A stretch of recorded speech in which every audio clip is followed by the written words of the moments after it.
40% of people awaiting trial might be able to go home thanks to this new law. I mean, there's asinine Democrat laws, and then there's this law. This is so extreme. A guy who robbed 4 different banks is let go. I mean, do they think he's not going to commit another crime in the interim?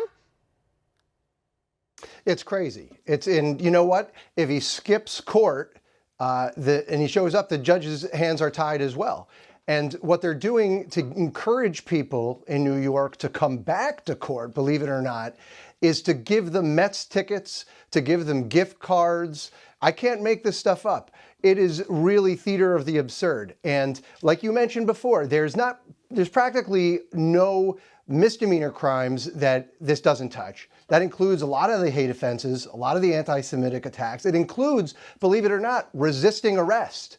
So resisting arrest is, encouraging essentially people to abuse police officers when the police officers are trying to arrest them.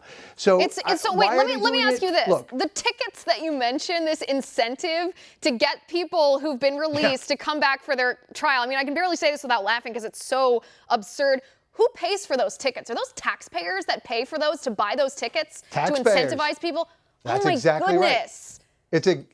And you want to know what's so crazy about this? So the left, in their rush to be as woke as possible and to promote these kinds of policies, they undercut other leftist policies. So they're pushing sanctuary jurisdictions in New York. And one of the reasons they say is, hey, look, we want victims and witnesses to come forward, but they're afraid of the law. Well, under this new bail system, it's not just bail. It's also any witnesses or victims' names and addresses have to get turned over to the defendants. So if you are the victim of a sex offense, your home address, and if you anybody who you may have spoken to, their home address gets turned over to the pervert who committed those crimes. So on one hand, they're saying we want to have these sanctuary jurisdictions to allow people to come forward. On the other hand, they're promoting policies that undercut that objective. There's no rhyme or reason to it.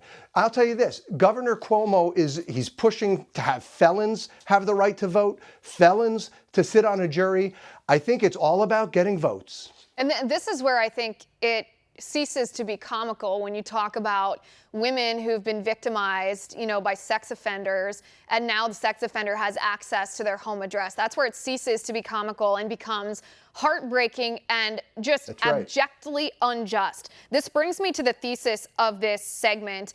And my question is, what is the point of this? Because Democrats can be stupid and they can enact absurd, insane policies, but they're not so stupid that they can't see what's before their right in front of their face. They're not so stupid that they don't see that bank robber who's been released, that they didn't see the hate crime perpetrator who was released 3 different times, I believe it was. So what's the purpose? Why are they doing this? Why are they willing to put innocent people in danger?